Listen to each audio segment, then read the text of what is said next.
Bonjour à tous et bienvenue dans cette vidéo quiz où vous allez tester vos connaissances en apprentissage profond Deep Learning. Prenez un stylo, un papier et préparez-vous à répondre aux questions. C'est parti. La première question. Qu'est-ce que le Deep Learning? Est-ce que c'est une méthode de traitement d'image? Est-ce que c'est une branche de l'intelligence artificielle? Ou bien une technique de clustering ou alors une méthode de compression de données? Bien sûr, le deep learning, c'est un ensemble, bien, c'est un sous-domaine de l'intelligence artificielle qui utilise des réseaux de neurones artificiels pour modéliser et résoudre des problèmes complexes. Deuxième question, quelle relation, ou bien quelle est la relation entre l'intelligence artificielle, l'IA, et le deep learning? Est-ce que l'IA, c'est le domaine de la science informatique qui inclut le deep learning et le deep learning, c'est une méthode spécifique d'apprentissage automatique?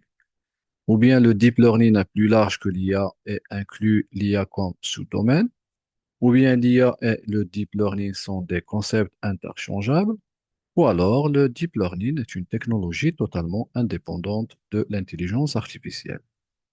Bien sûr, l'IA ou bien l'intelligence artificielle est un domaine de la science informatique qui inclut le deep learning qui est une méthode spécifique d'apprentissage automatique.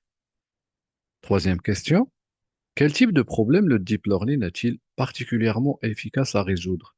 Est-ce que ce sont des problèmes linéaires simples, ou bien des problèmes nécessitant des calculs mathématiques de base, ou alors des problèmes complexes impliquant des images, des vidéos, du texte et de la parole, ou bien les problèmes de gestion de bases de données relationnelles? Bien sûr, le deep learning est plus particulièrement efficace à résoudre des problèmes complexes qui impliquent des données de type des images, des vidéos, du texte et bien sûr de la parole. Question numéro 4. Quelle est l'une des principales raisons pour lesquelles le deep learning a gagné en particularité ces dernières années? Est-ce que c'est la baisse de l'intérêt pour les méthodes traditionnelles d'apprentissage automatique? Ou bien B, la découverte de nouvelles théories mathématiques? Ou alors la réponse C, la réduction des besoins en données pour entraîner les modèles? Ou bien l'augmentation de la puissance de calcul et la disponibilité des grandes quantités de données? L'augmentation de la puissance de calcul et la disponibilité des grandes quantités de données est l'une des principales raisons pour lesquelles le deep learning a gagné en popularité ces dernières années. Question numéro 5. Quel type de problème le deep learning est-il particulièrement efficace à résoudre par rapport cette fois au machine learning? Est-ce que ce sont des problèmes nécessitant des calculs mathématiques de base, ou bien des problèmes complexes impliquant des images, des vidéos, du texte et de la parole, ou bien des problèmes linéaires simples, ou alors des problèmes de gestion de bases de données traditionnelles ou bien relationnelles? Le deep learning est particulièrement efficace pour résoudre des problèmes complexes impliquant les images, des vidéos, du texte et de la parole. Question suivante. Pourquoi le deep learning nécessite-t-il souvent plus de données que les méthodes de machine learning traditionnelles? Est-ce que parce qu'il a besoin de mieux généraliser à partir de grandes quantités de données, ou bien parce qu'il utilise des algorithmes plus complexes, ou bien parce qu'il est moins efficace, ou alors parce qu'il ne peut pas utiliser de données synthétiques? Donc, logiquement, le deep learning nécessite souvent plus de données que les méthodes de machine learning traditionnelles parce qu'il a besoin de mieux généraliser à partir de grandes quantités de données. Question numéro 7. Quel type de données est particulièrement adapté au deep learning mais peut être difficile pour les techniques de machine learning traditionnelles? Est-ce que ce sont des données tabulaires, des données structurées, ou bien des données non structurées comme des images et des vidéos, ou alors des données de série temporelle? Contrairement au machine learning, le deep learning est plus adapté pour les données non structurées comme des images et des vidéos. Question 8. Quel est l'élément de base d'un réseau de neurones profonds? Est-ce que c'est un neurone, un réseau bayésien, une forêt aléatoire, random forest, ou bien un arbre de décision? Automatiquement, un réseau de neurones profond est constitué de multiples couches de neurones artificiels qui sont les unités de base de calcul. Question suivante. Quel est le rôle de la fonction d'activation dans un réseau de neurones? Est-ce qu'elle a comme rôle de normaliser les données d'entrée? Est-ce que c'est pour introduire de la non-linéarité ou bien pour optimiser les poids du réseau ou alors calculer la fonction de perte? La fonction d'activation permet au réseau de neurones de capturer des relations non linéaires dans les données. Question numéro 10. Quel est un exemple courant de fonction d'activation utilisée dans les réseaux de neurones? Est-ce que c'est une fonction sigmoïde, tangente hyperbolique, ReLU ou bien softmax?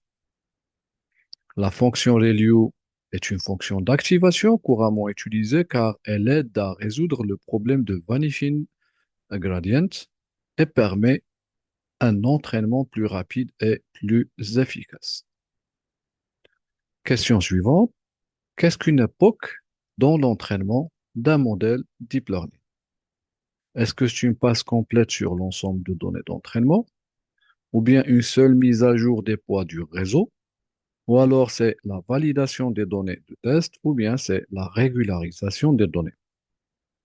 Une époque correspond à une passe complète sur l'ensemble de données d'entraînement, ce qui signifie que chaque exemple de données a été utilisé une fois pour mettre à jour les poids du réseau. Question 12. Qu'est-ce qu'un batch dans le contexte de l'entraînement?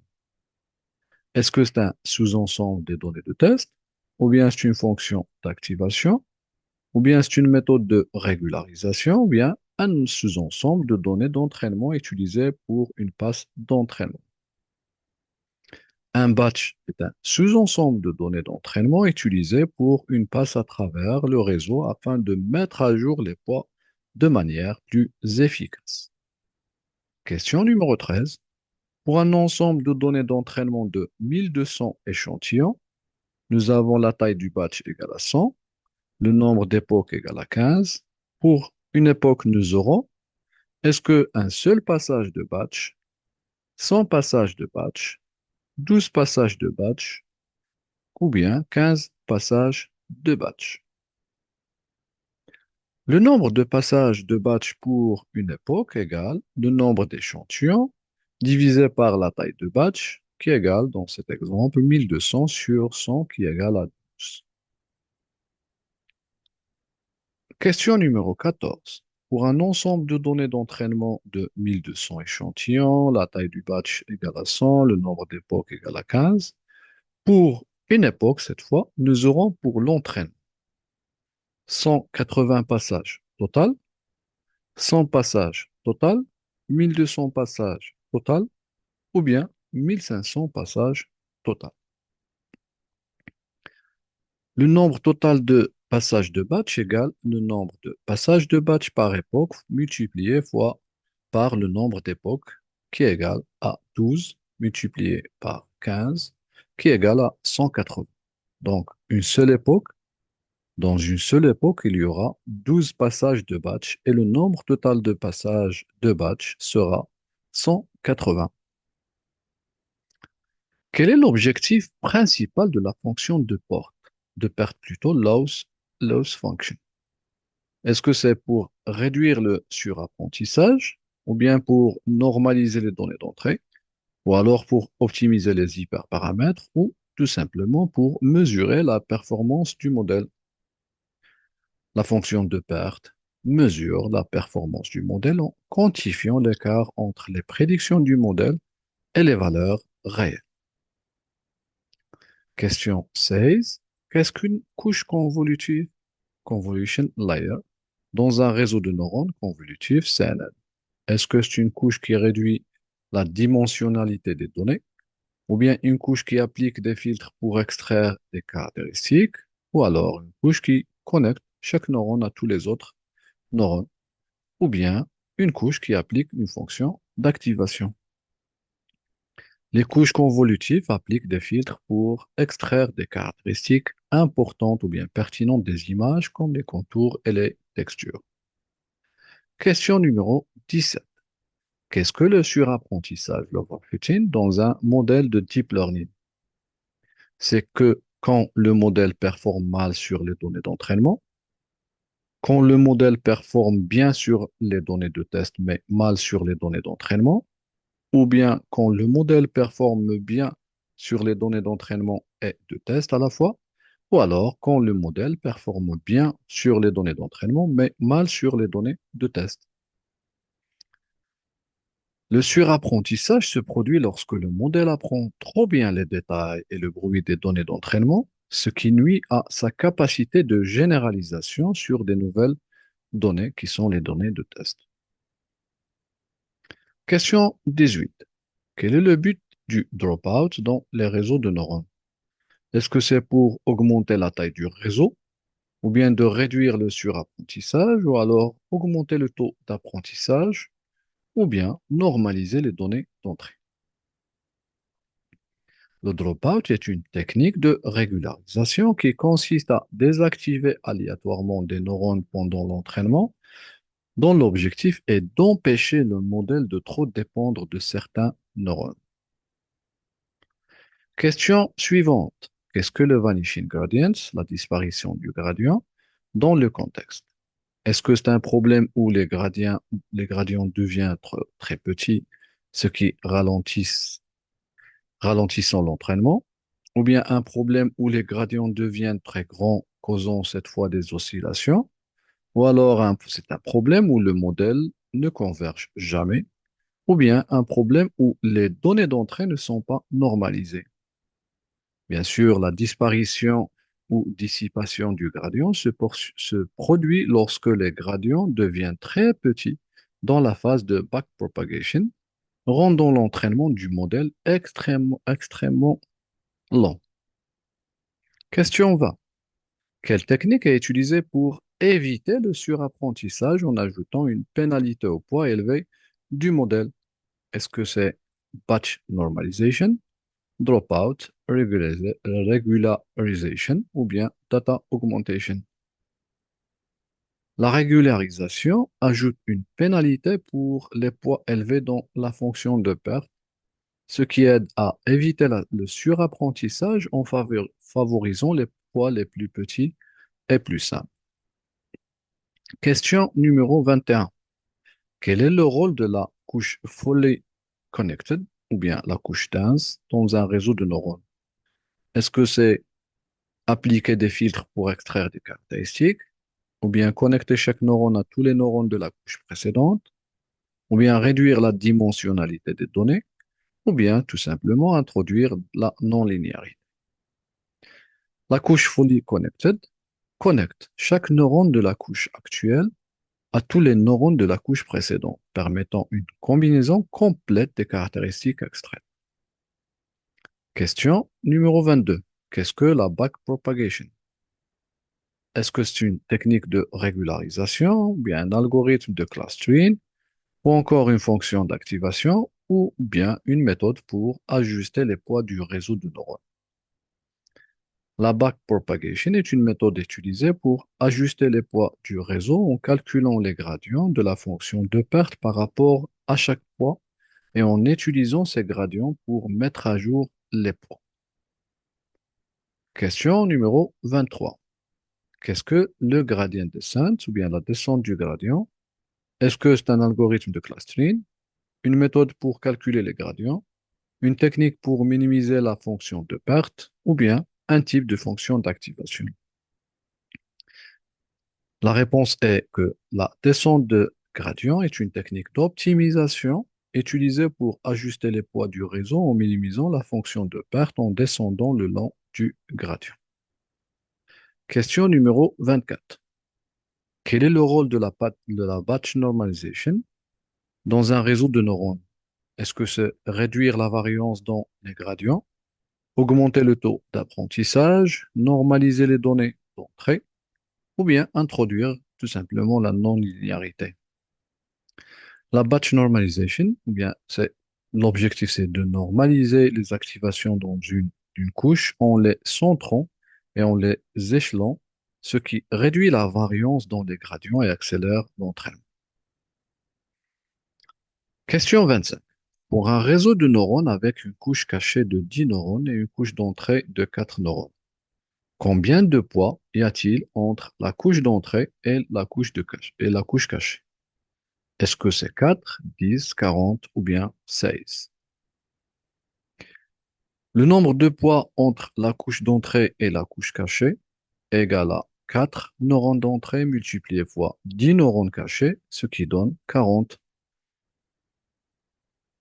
Question suivante. C'est la même question, c'est-à-dire pour un réseau de neurones avec une couche cachée de 10 neurones et une couche d'entrée de 4 neurones. Mais cette fois, combien de billets y a-t-il dans la couche cachée? Est-ce que c'est 4, 10, 40 ou bien 16? Donc le nombre de billets dans la couche cachée égale à 10, un pour chaque neurone de la couche cachée. Question numéro 27.